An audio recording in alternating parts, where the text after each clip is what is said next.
Bueno, y a tono con lo que viene ocurriendo también en el Congreso de la República, tenemos que hablar de un tema muy importante, la denominada cuestión de confianza. Como sabemos, en el Parlamento se han presentado ya 4 pedidos de interpelación y alguno de censura contra titulares de los ministerios de Transportes y Comunicaciones, de Educación, de Salud, también contra la titular del MIDIS. Ha sido citado también para la interpelación Gustavo Adriancén, el presidente del Consejo de Ministros, quien, por cierto, mencionó que el Ejecutivo podría apelar a la cuestión de confianza. ¿Se puede? ¿No se puede? Vamos a conversarlo con la doctora Luz Pacheco, presidenta del Tribunal Constitucional. Bienvenida a RPP, doctora Pacheco. Muchísimas gracias, Jorge. Gracias por la invitación y poder estar aquí.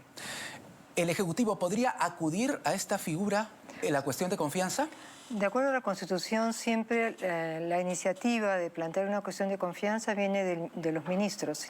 Nunca puede ser de parte del Congreso. El Congreso lo que puede es censurar, pero por su parte el Ejecutivo, a través del Consejo, de un ministro, puede plantear la cuestión de confianza. Sin embargo, que hay una polémica porque se señala que algunos especialistas dicen que no se puede acudir a la cuestión de confianza cuando se trata de la censura y de un ministro, pero sí cuando se habla de políticas de gobierno, de gestión. ¿Esto es así?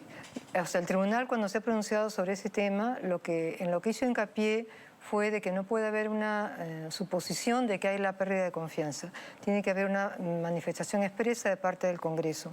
Y también es cierto que ha dicho que puede ser, la materia podría ser políticas públicas, un proyecto de ley, pero no nos hemos pronunciado sobre el caso de que me está poniendo en concreto. Y si a lo mejor nos llega, más me vale no adelantar. Claro, usted se refiere a este tema de lo que se denominaba la denegatoria fáctica. Efectivamente, efectivamente. Ese es, creo, el punto principal, porque se había malinterpretado lo que ahora ya hay una ley expresa que también, además está en el reglamento del Congreso, lo tiene muy tipificado, cómo tiene que ser el procedimiento, en cuánto tiempo tiene que ser la votación. O sea, está bastante detallado en el reglamento. ¿Alguna de las partes entonces podría acudir al Tribunal Constitucional para pedir la aclaración de este punto? Más que la aclaración, eso es cuando hay un conflicto competencial que podría ser en lo que se podría plantear en este caso, ¿no? Pero esperemos que no vayan las cosas a mayores en ningún caso y que logremos un entendimiento. Para eso es la política, ¿no? Es conversar, entenderse y pensar en el bien del país, no en ideas partidarias de cada quien que, no sé, a veces se podría perder de vista el conjunto, ¿no? A veces uno escucha que cómo es posible que el Congreso apoye al gobierno, cómo es posible que el Congreso esté bien con el Congreso, o sea, uno y otro, pero eso es lo normal en una democracia, ¿no? Que hay un apoyo mutuo, pero lo cual no significa que uno va a pasar por alto cosas que no estén bien en ningún. Y sobre ese punto, por eso preocupa lo que en su momento ha dicho también el premier Gustavo Adriancén sobre la búsqueda del equilibrio de poderes. ¿A qué se puede estar refiriendo? Porque son términos que pueden sonar incluso a una advertencia. Yo creo que no, porque más bien hay varios conflictos competenciales, hay algunas acciones de inconstitucionalidad justamente en trámite en el Tribunal Constitucional. Esta mañana hemos visto otras 2 demandas, justamente, pero han sido más bien esas por considerar que es inconstitucional la norma que ha dado algunas funciones o tareas a los policías, ¿no? Y considera el Ministerio Público que eso menoscaba sus funciones, que es inconstitucional. Entonces, claro, eso, ¿qué hay de por medio? Pensar a lo mejor el Ejecutivo que el Ministerio Público no está respetando las normas, está yendo más allá de lo que le compete y viceversa. Entonces, estamos trabajando, como decía, hoy día hemos tenido esta audiencia, hemos visto 2 casos sobre eso mismo. La semana antepasada, o sea, no mucho, vimos otros 2 casos también de esto.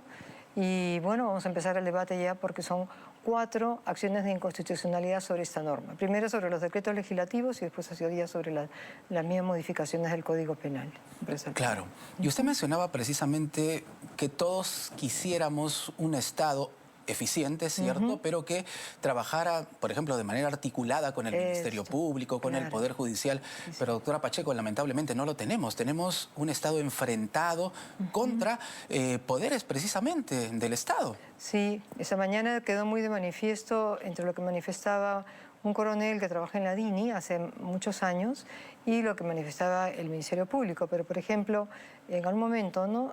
Decía quien está a cargo, no era procurador, era un abogado que estaba a cargo de la Procuraduría en ese momento, lo que dijo fue de que tal como estaba redactada la norma, entonces la policía, al no estar subordinada al Ministerio Público, entonces podía no hacer caso a lo que el Ministerio dijera. Por su parte, los que representaban tanto al Congreso como a la policía decían que no era así, porque una cosa es estar subordinado y otra cosa es obedecer órdenes. Entonces la dirección jurídica, decían ellos, corresponde al Ministerio Público. Entonces era claro, como usted dice, era patente, que había un desencuentro. Y lo que pedían justamente era lograr coordinar. Y eso esperemos que nuestra sentencia facilite ese camino de coordinación, que es lo que necesitamos los ciudadanos para que mejore la inseguridad y se convierta en seguridad. Sí, definitivamente, porque si hablamos de una búsqueda de seguridad ciudadana, allí sí necesitamos un trabajo articulado, coordinado. He mencionado al Ejecutivo, Ministerio Público, pero no nos olvidemos, por ejemplo, del Poder Judicial. También, bueno, o sea, todos tenían una parte, porque es el sistema de justicia, el que tiene que trabajar articuladamente, como bien lo dice. Por lo visto falta personal en todas partes, en lo que es el número de fiscales, por ejemplo, todas esas unidades de flagrancia no siempre se llegan. Nos pasaron un video donde se veía a un representante de la policía muy mortificado porque después de haber atrapado a una banda no se presentaba el fiscal y al final dejaron libres a estas personas. En fin, estas cosas que vamos oyendo que suceden con cierta frecuencia, entonces confiemos en encontrar, como bien dice usted, un trabajo, nuestra decisión que facilita el trabajo coordinado y que se depongan actitudes personalistas si las hubieran para buscar el bien del país. Cuando hablamos de la interpelación contra 4 ministros, ¿qué peso tiene el Congreso al momento de fiscalizar a un gobierno como el de la presidenta Dina Boluarte, que sin duda tiene muchísimos problemas de comunicación, está afrontando una coyuntura bastante complicada y las interpelaciones, bueno, no hacen sino sumar un elemento más a todo este escenario? Sí, indudablemente eso crea mucha más tensión. Creo que, como bien dijo, me parece el Premier, lo importante es que todos utilicen los mecanismos democráticos, ¿no? O sea, esto... No hay nada, es evidente que tener 4 ministros con posibilidad de censura desestabiliza, ¿no? Pero para que caiga el gabinete tendría que ser el Premier el que fuera censurado, si no, no. Por lo pronto va a ser interpelado. Exactamente, pero la interpelación no necesariamente significa censura, ¿no? Habrá que ver, ¿no? Lo que él como fundamenta, su postura, las decisiones que toma. Y aunque sabemos también que la decisión del Congreso, como bien lo dice la Constitución, es una decisión en fondo política, porque eso, ¿no? es... Correcto. ¿no? Sin embargo, en cuanto al ministro de Salud, César Vázquez, se habla de un pedido de censura directo. ¿La interpelación es el paso previo a la censura o no necesariamente? Podría no ser necesariamente, pero se entiende que a toda persona que se le va a censurar se le tiene que escuchar. ¿No? Sería, pienso yo, o sea, el mínimo derecho de defensa. Claro, ¿su paso por la Comisión de Salud se puede contar? Porque es lo que han dicho algunos parlamentarios, ¿no? El ministro Vázquez ya pasó por la Comisión de Salud, ¿para qué lo vamos a interpelar? Directo a la censura. Bueno, eso, bueno, habrá que ver lo que es el reglamento del Congreso, me parece difícil que pueda ser así, pero habrá que respetar lo que esté establecido, pero lo que es indudable es que si, creo yo, si toda una colectividad va a censurar a una persona, tiene que ser todos ellos los que primero evalúen, ¿no? No solamente un grupo, una comisión, pero, en fin, lo que esté mandado. Eso habrá que hacer. Por supuesto. ¿Cómo ve el Tribunal Constitucional el escenario de nuestro país ahora que ya se acercan las elecciones? Estamos en un momento bastante delicado. Sí. Ya se ha dejado de hablar, por ejemplo, del tema de la vacancia por la convocatoria a las elecciones, pero continuamos en un escenario de fricciones, de contradicciones entre los distintos poderes del Estado. Desde el Tribunal Constitucional, ¿cómo ven esta situación? Lo vemos con preocupación, por eso tenemos urgencia de decidir cuanto antes los competenciales que tenemos entre manos, también las acciones de inconstitucionalidad, porque pensamos que esas decisiones van a clarificar el panorama y será más fácil que cada poder del Estado, cada organismo autónomo se mantenga dentro de los límites que le corresponde de acuerdo a la Constitución. Eso, como le digo, es una preocupación. Estamos teniendo audiencias más frecuentes de lo, por decir, de lo habitual. También alguna sesión de votaciones adicionales para empezar a debatir, porque no son temas que se definen en una reunión. O sea, más de una, ¿no? Porque si encima son 4 normas, las que por ejemplo en este caso tenemos que ver, hay que escucharse, porque siempre el diálogo enriquece los puntos de vista y nos llevan a mejores decisiones. Entonces, la nuestra es una mirada de preocupación, una mirada de urgencia para contribuir desde donde estamos a buscar soluciones. Sin embargo, tienen también en el Tribunal Constitucional un problema de presupuesto. Tengo entendido que están solicitando un crédito suplementario. Efectivamente, estamos de verdad con negociaciones también con el Ministerio de Economía y Finanzas porque, le decía, es urgente que nuestra justicia sea célere, ¿no? Porque en 3 meses hemos recibido 1.700 casos. 1.700 y hemos logrado solucionar 858 nada más. Entonces es casi la mitad a lo que llegamos y hay comisiones que ven amparos contra resoluciones judiciales, que llegan bastantes, claro. Solo tenemos 3 personas en esa comisión. Entonces, claro, es imposible afrontar el volumen de casos que tiene que ver el tribunal con el personal que tiene en este momento.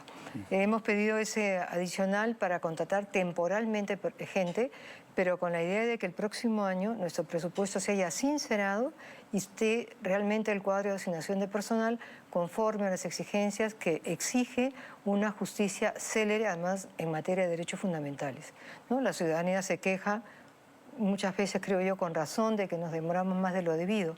Somos conscientes y ponemos los medios, pero somos limitados. Así que yo confío que el Ministerio de Economía y Finanzas y el Congreso, cuando llegue el momento, nos apoye porque será en beneficio de todos. ¿Cuántos cuántos expedientes todavía se encuentran en vías de resolución aproximadamente? Mire, del año pasado 6.700. 6.700. Más ahorita lo que han quedado, que pues más o menos son otros 700, más o menos. Entonces es una carga, más de 7.000 expedientes tenemos por delante. Y nosotros podemos, en principio, resolver 4.500 al año.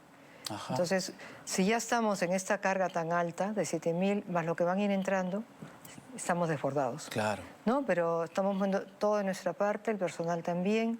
De verdad que cumplimos con ilusión, con esfuerzo, pero esperamos la ayuda del Ejecutivo y del Congreso. Tengo que hacer una pregunta que me parece muy importante.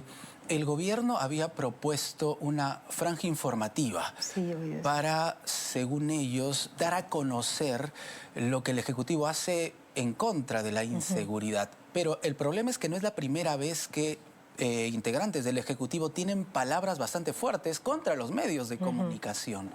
¿Cómo observar esta actitud tanto de la Presidenta de la República como de sus ministros, principalmente del Presidente del Consejo de Ministros, Gustavo Adriancén? Yo creo que ellos han pensado que era de interés nacional conocer los avances que tenía la policía, ojalá el Ministerio Público y también la justicia en general, para ir frenando la delincuencia y que se pudiera dar tranquilidad a la población.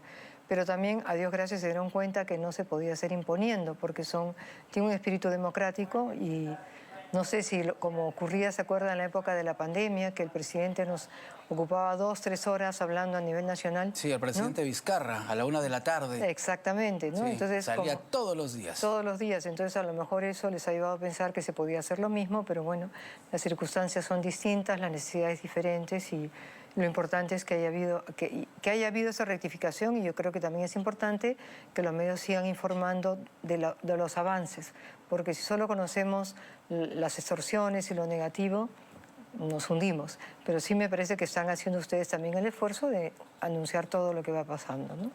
Y en ese sentido, desde el Tribunal Constitucional, ¿se han reunido, por ejemplo, con el ministro del Interior? Usted ha manifestado su preocupación por el tema de la inseguridad. Claro. ¿Se han reunido con el nuevo titular del Mininter? No. La verdad que no lo conozco. Lo conozco en los medios de comunicación, lo he visto, pero no tengo ninguna... No he tenido oportunidad, ninguna visita protocolaria ni nada para conocerlo, la verdad.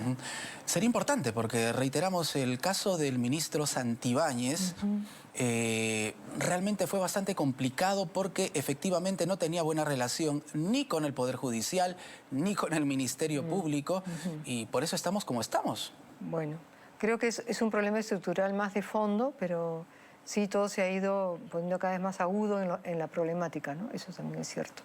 Claro. Esperemos que este nuevo ministro logre culminar lo que se empezó y que es lo que el país necesita, ¿no? Llegar a controlar la criminalidad. Y se ha reunido con la titular del Ministerio Público. Habló usted en un momento de un seguimiento por parte del Ministerio Público a raíz de un caso en el que se encontraba precisamente el exministro Santibáñez. Ajá, sí, la verdad es que no, ya no tuve ocasión porque ella dijo claramente que no, o sea, se expresó de una manera que yo vi que no, era inútil intentar un diálogo directo, ¿no? Y más bien, bueno, ya tomamos nosotros nuestras precauciones para ver este tema y le comentaba antes de empezar el programa, ¿no? Que ya lo he manifestado en otras oportunidades, que considero que este tipo de cuestiones son tan delicadas y enfrentan tanto a las personas que hemos preferido no volver a opinar, no volver a comentarlo, pero sí buscarle solución. Perfecto. Sobre las elecciones que ya se nos vienen, doctora Pacheco, preocupa la gran cantidad de partidos políticos, la dispersión en el voto. Estamos hablando de 41 partidos políticos que se encuentran ya en el partidor, por decirlo de alguna manera, y otros 30 y tantos que todavía pretenden ingresar y tenemos todavía hasta el 12 de abril, según el doctor Burneo del Jurado Nacional de Elecciones. Sí. ¿Cómo observar esta situación? También he sabido que hasta al mes de agosto me parece que van a poder hacer las alianzas. Exacto. Y aunque es verdad que mal de mucho consuelo de tontos, pero también saber que la democracia puede superar ese tipo de situaciones, porque en España, tengo entendido, las últimas elecciones tuvieron 34 partidos y han salido adelante. Entonces yo creo que nosotros también tenemos que salir adelante a pesar de esa marea, ¿no?, de dispersión que tenemos enfrente. Sí, definitivamente. Van a ser de las elecciones más complicadas, tal vez, en la historia de todo nuestro país. Sí, sí, es verdad. Sí, es verdad.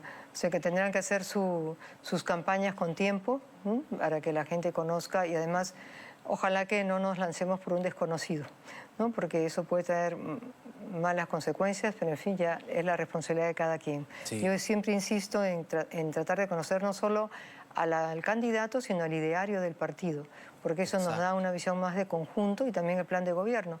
Sé que es una ambición alta, pero yo creo que los universitarios en ese sentido pueden apoyar muchísimo, ellos ser los primeros en conocer, en estudiar, y después pueden colaborar ayudando en otras zonas del país que no tienen esos accesos a la cultura para transmitirles lo que han conocido.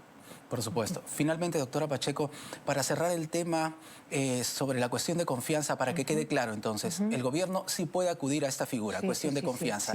¿En qué tema preciso y específico? O sea, puede acudir a la cuestión de confianza cuando se trata de temas, como he dicho, de políticas públicas, cuando se trata de proyectos de leyes, de cuestiones que tienen que ver con la actividad propia, por decir así, del Ejecutivo.